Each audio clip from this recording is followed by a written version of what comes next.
Don't look now, but the Yankees are getting healthy. Let's step into the On Deck Circle. You're listening to the DFS On Deck podcast, brought to you by LineStar App, the top-rated DFS tool set and #1 companion for DraftKings, FanDuel, and Yahoo Daily Fantasy. Go LineStar Premium now at LineStarApp.com. Now, here are your hosts, fantasy baseball experts Joe Pisapia and KC Bubba. Hey, yo, what's up, everybody? It's me, Joey P, Joe Pisapia, and welcome to On Deck right here on the LineStar app. It is me, it's KC Bubba, and it's you, and we're here talking MLB DFS. We'll fly through the night that was and get you ready for the main slate in today's games. It's Wednesday. I'm having trouble keeping track of what day it is. I gotta tell you, I don't know why. It's just been a blur ever since football started, but that's okay, because we got football for you on LineStar as well. Scott Bogman and I will be back on Thursday. In case you missed it, we dropped yesterday the recap show and the hot take look ahead at week 2, but we're also going to be doing the DFS show on Thursday morning. Will be out. You'll also have that big time wagering show on Friday. So make sure you subscribe to the pre-snap, just like you subscribe to this program right here, courtesy of the LineStar app. And we're coming to you because of all the great people like Dan and Eric who run the site here over at LineStar. So go over to LineStarApp.com, go upgrade to the premium product. That way you can see what we're seeing and get involved with the value of what's going on. So Bubba, obviously last night we started to see the Yankees starting to get a little healthy. We saw some disappointments with Jack Flaherty, but we also saw some things that we thought would be, like double-digit runs scored in the Diamondbacks game and some other games that certainly had some big totals. But it's been a crazy year in terms of scoring. I don't ever remember a week seeing this many runs. I feel like the last 2 weeks, between the 29 spot and the 20s and the 18s, I mean, the divide on pitching has been so vast. It really is like just something that I've never seen in baseball my whole life. And I love runs, but this is definitely weird. Yeah, it's weird right now because, like you said, the last couple of weeks, we're getting basically at least 1 or 2 football scores a night, which is like if it was a 7-6 game or whatever, that's standard. You can see those. We're getting football scores, and it's not involving Coors Field, which is crazy. So it's been very challenging to do things because when you see the football score, if you didn't have the Yankees last night stacked up, you pretty much were men cashing it, or if anything, or you better have stacked the heck out of the Arizona Anaheim game. Like it's very up and down right now, where usually you can kind of pick and choose and get a couple teams that score a lot of runs or whatever. Now you have to nail the big one, or it's a challenging go because the pitching is that bad right now. Yeah, it really is. Some pitching was good, surprisingly good too. Some not so surprisingly. So let's fly around yesterday before we get to today's slate. Houck got the win, 2-0 against the Marlins. So go figure that. Houck about that. I see what you did there, Dad. I see what you did there. Oh my goodness gracious. We had 4-1 the Reds over the Pirates there. The Reds are inching closer and closer to the playoffs, and that was one of the teams I thought would get in this year. At one point, I thought all was lost. But Trevor Bauer is basically kind of pulling them along, and some of the other guys are starting to get a little healthy too. Winker's been a huge deal for them this year. Sanchez took the loss 6-1 to the Rays. Yarborough and 16-game skid. There you go. So the Rays beat 6-1 the Nationals in that one. The Yanks blow out the Blue Jays. Let's be honest. 20-6. Jeez. Luke Voit and Aaron Hicks hit home runs. Davy Garcia gets a second win on the year. His ERA is at 3.2. Arrieta, this is 2 in a row now. Now I'm just mad. Now I just want to throw things because one of my favorite things to do is troll Jake Arrieta. And the last 2 weeks, I can't do it. And I'm just pissed off and I'm going to sit in the corner. Yeah, and he left with an injury to top it off, like a calf injury or something. So we'll have to keep track of that. But yeah, very annoying. When Jake Arrieta pitches well, no one's happy. No one's happy. Nobody's happy about it. Not even Jake Arrieta. Well, maybe Jake Arrieta. Matthew Boyd, talk about didn't see this coming. 6-0 over the Royals. So unfortunately, that Royals attack that we were hopeful for did not pan out. So we will take the hit on that one. Sorry about that, boys and girls. But I mean, honestly, when a guy goes, how many innings did he go yesterday to get the 6-0 win? His ERA went down to 6.75. So, You know what? No regrets. No regrets. I got none. No regrets, period. I mean, if a guy's got an ERA above 7, I'm going to go after him. And if he pitches well, so be it. Adam Duvall continues to stay hot. His 10th home run in the month of September. Wow. holy crap, look at that. 5-1 over the Orioles. So, Duvall seems to have settled in here. It's fascinating because this was a guy a couple years ago that was a 25 to 30 home run threat, and he kind of just disappeared off fantasy radars. And this year he's kind of had a renaissance with Atlanta. Yeah, I love watching Duvall do well, considering he was a Giants prospect that never did anything. So that's always fun. He went to the Reds and hit. Now he's hitting Atlanta. He's getting older. He's an early 30s guy, and the Braves have him for cheap for a few years. So it's going to be interesting to see if he can continue it going, be a nice piece of a team that's building something. So I don't know how much longer he's got it in him, but you got to ride the streak while he's got it. Yelich and Braun lead the Brewers to an 18-3 romp. Another huge total, right? Yep. 18, 20. Jack Flaherty, Joe. Off Jack of Flaherty. Oh, you're killing me, Smalls. Yelich broke out of his slump, had a home run and 3 hits. Ugh, gross, terrible. But on the good news front, Dane Dunning was awesome. We talked at length about Dane Dunning and the strikeout upside and the low roster percentage based on the fact he was facing the Twins, and all that came to fruition. So if you had Dunning, you did well. 2-0 there for him, 2-0, for him, 6-2 in this game. Luis Robert had a two-run single that was a key moment in this one. Urquidy, also good. Another guy we talked about against the Rangers. Why? Because the Rangers are not very good. Springer and Maldonado hit home runs in that one. Then we had the Cubs 6-5 over the Indians.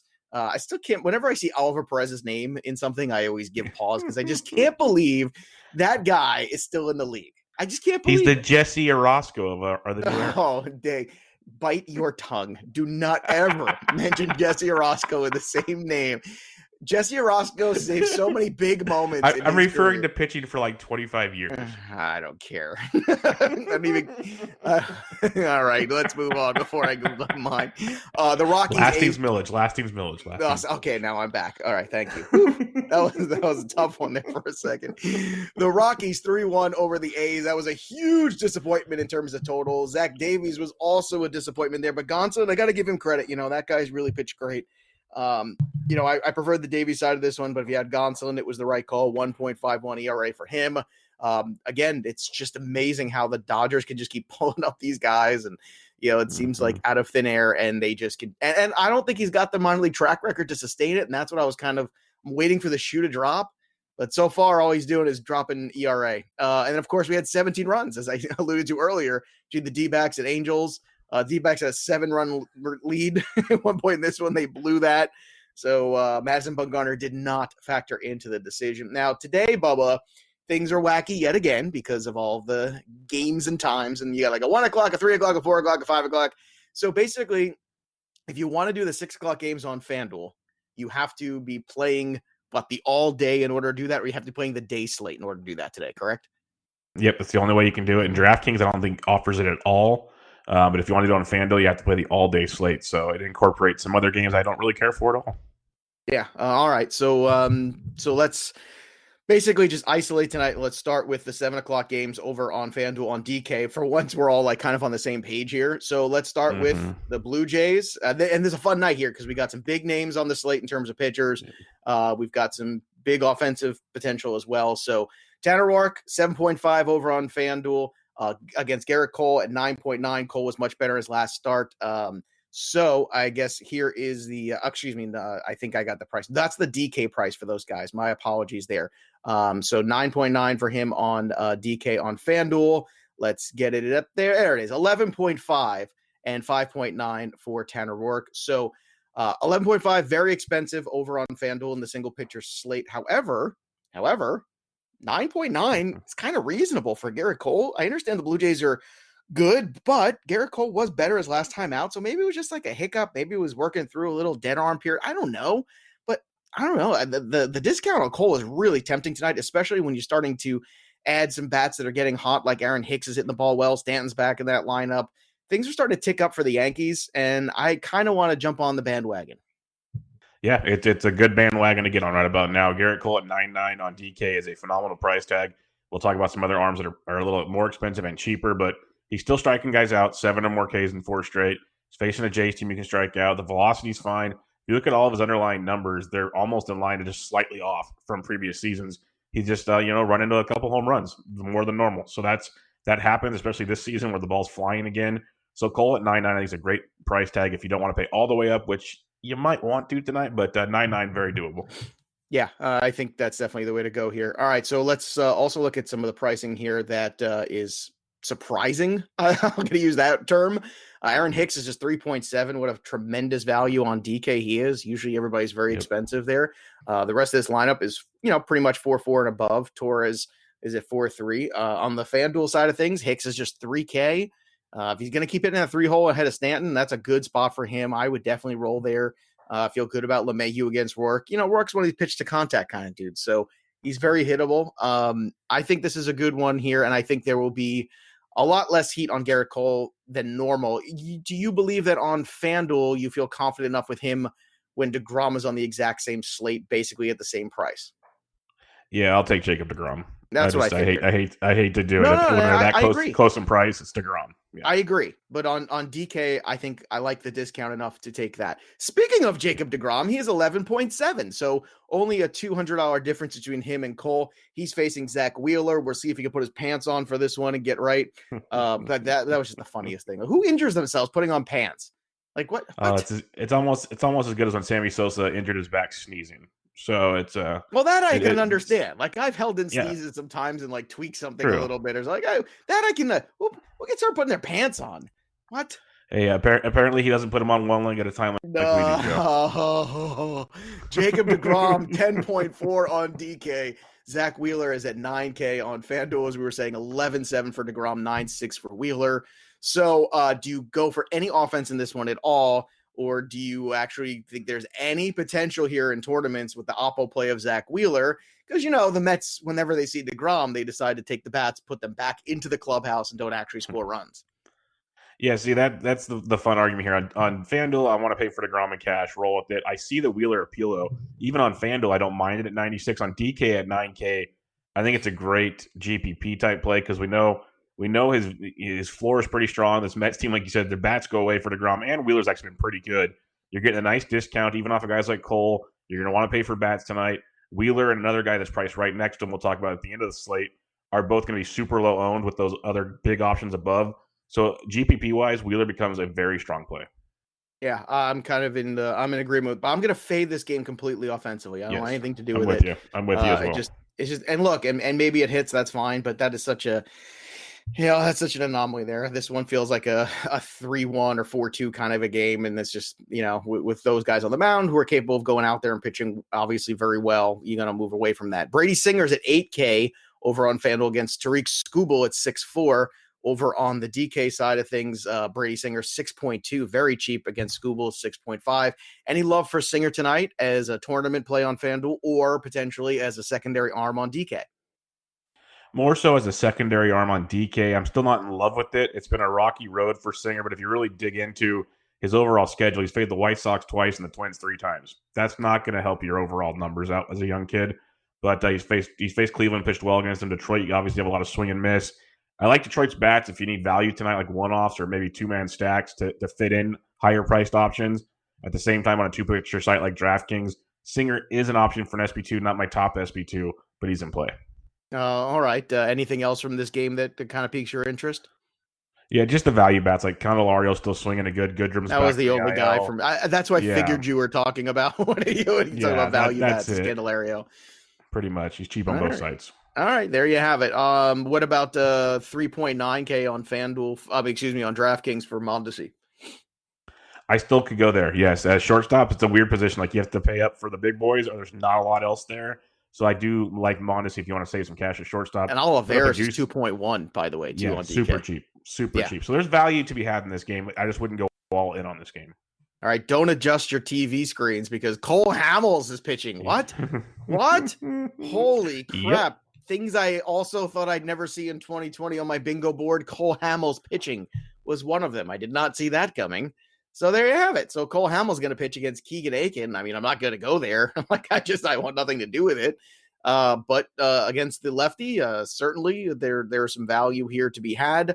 They're pretty expensive, including Freddie Freeman being very expensive. He's almost 6K over on DK, but on FanDuel, a little bit more approachable. Ozuna's at 3.9, Swanson's at 3.4, Riley's at 2.6, Albies is at 3.8 against Keegan Aiken. Do you want to get involved with Atlanta in this one? Or let me ask this question, because do you want to attack Cole Hamels in his first start back?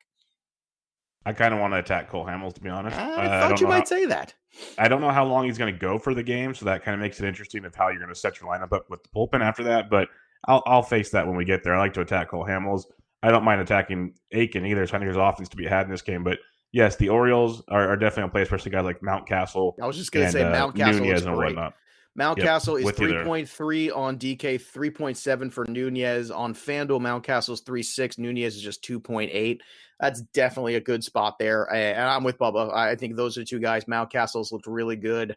It's about time, too, that they got him up there and going. I don't know what they were thinking about in the beginning of the year, but whatever. So, yeah. So I'm with Bubba here. Let's fade away from Atlanta. Let's go with the Orioles side of this game. And let's spoil Cole Hamels' return. Let's do that. Now, he'll go out there and throw 7 shutout innings, but that's probably unlikely, I would say. I would say highly unlikely.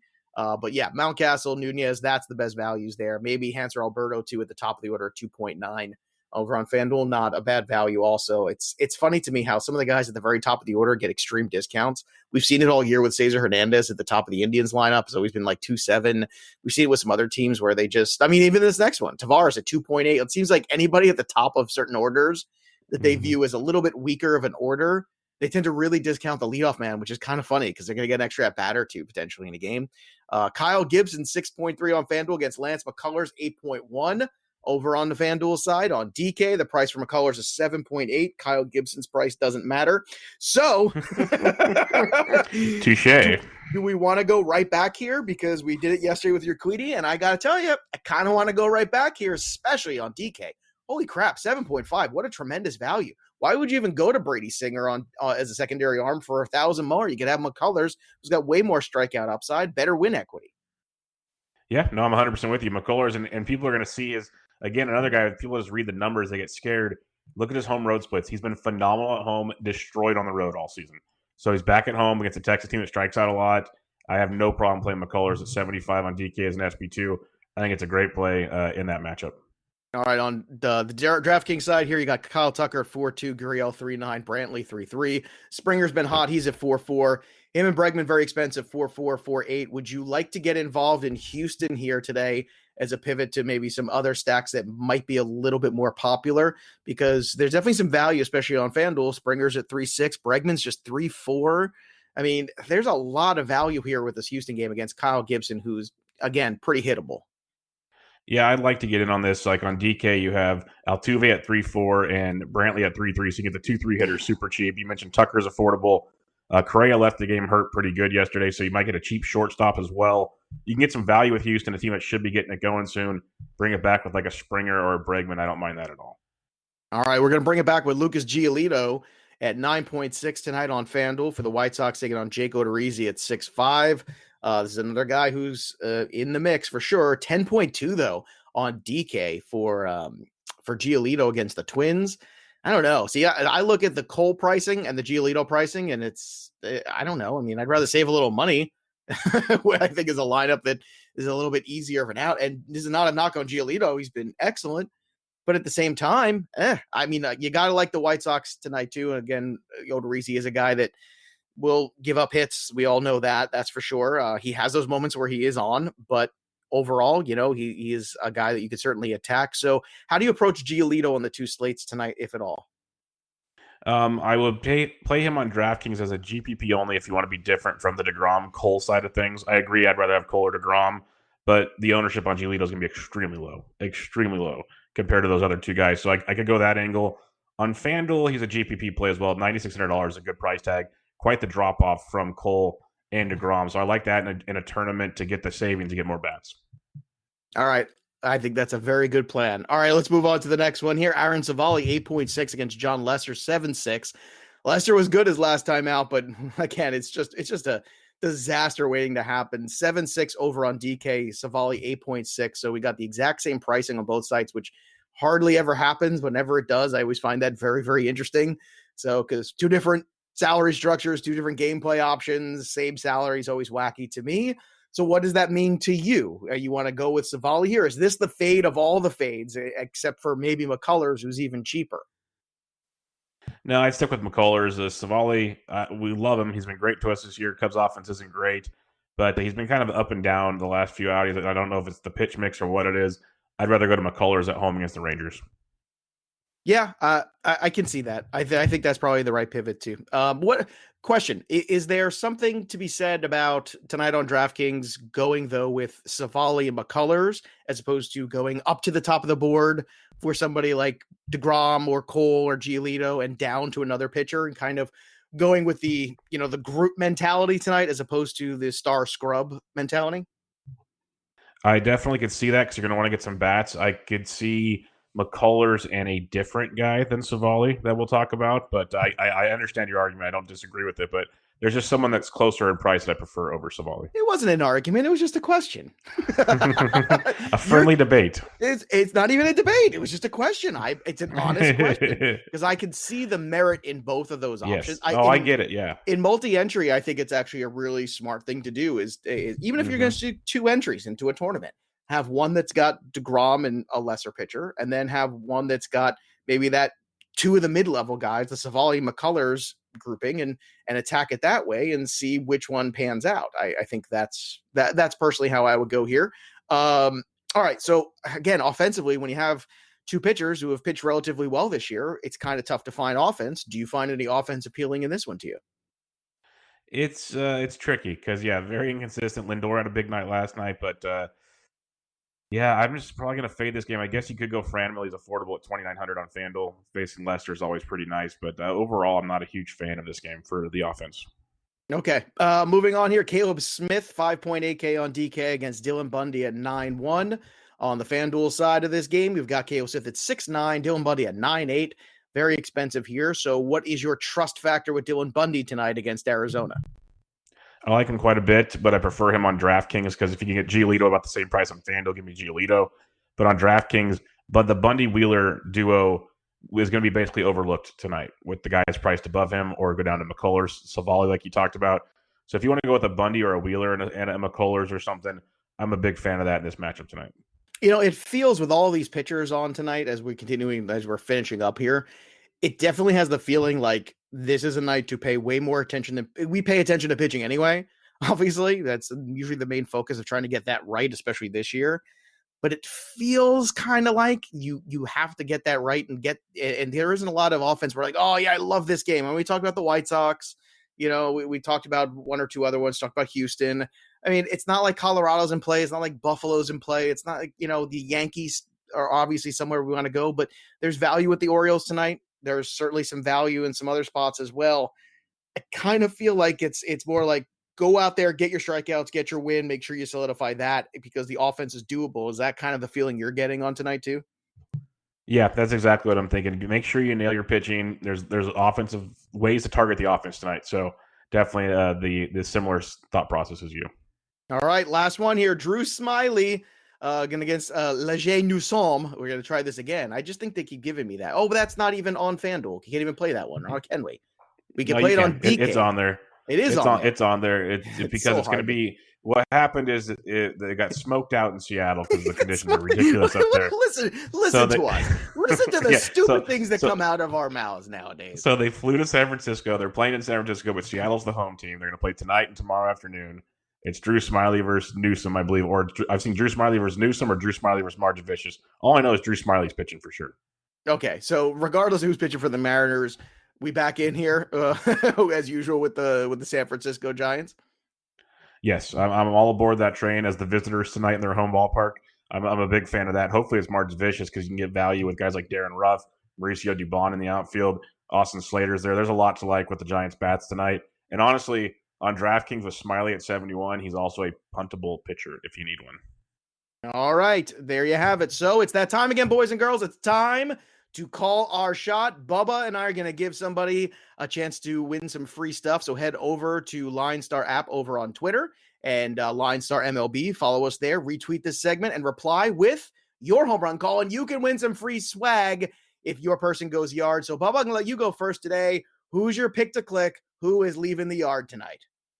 He went deep twice last night, so usually it's not a good idea to go back to that well. But the way he's hitting the ball, especially at home, versus right-handed pitching, I'm going back to Luke Voit. This guy's ridiculous right now. And against Tanner Roark, I'll take Voit going deep again. All right, I'm going to stick with the Yankees myself. I'm going to go with Giancarlo Stanton. That's right, the big boy. Let's go. Let's get after it, big boy. You're back. Let's get in there. Let's mix it up here a little bit. And don't look now, but the Yankees are starting to get healthy. If they can get Judge back, all of the woes and all of the crying and whining about how bad the Yankees are, it's all going to be for naught if they're healthy 100% and the pitching is going well when they get into the playoffs. So there you go. There's our picks. Humphreys will give us his as well, so you can go follow him on Twitter also. So that'll do it for us. I want to remind everybody, go check out that pre-snap show for NFL. Bogman and I will be back on Thursday with the DFS preview and the wagering show on Friday. We were, I think, we were 10-6 against the spread, something like that. I think we did very well. I would say it was a very good first week out of the gate there. Bogman has all the numbers. I'm just the pretty face. Bogman's the numbers guy. He's the one who keeps track of everything. Clearly, that's my role here. I am just eye candy or ear candy for you, depending on what's going on. But head over to wherever you get your. What are you laughing about? Head over to wherever you get your podcast and download that one. Subscribe to the pre-snap on iTunes, on iHeart, Stitcher, Google, everywhere. That's where we are. And same with this show too. That way, even next year when we come back, you'll know exactly where to find us. But we're not going anywhere. We got another couple weeks of baseball left to do. So don't go anywhere, but make sure you do go to LineStarApp.com and go get the LineStar app right now. That'll do it for me and Bubba. There's nothing left to do now except step out of the on-deck circle and into the batter's box and go yard. We'll see you next time, kids.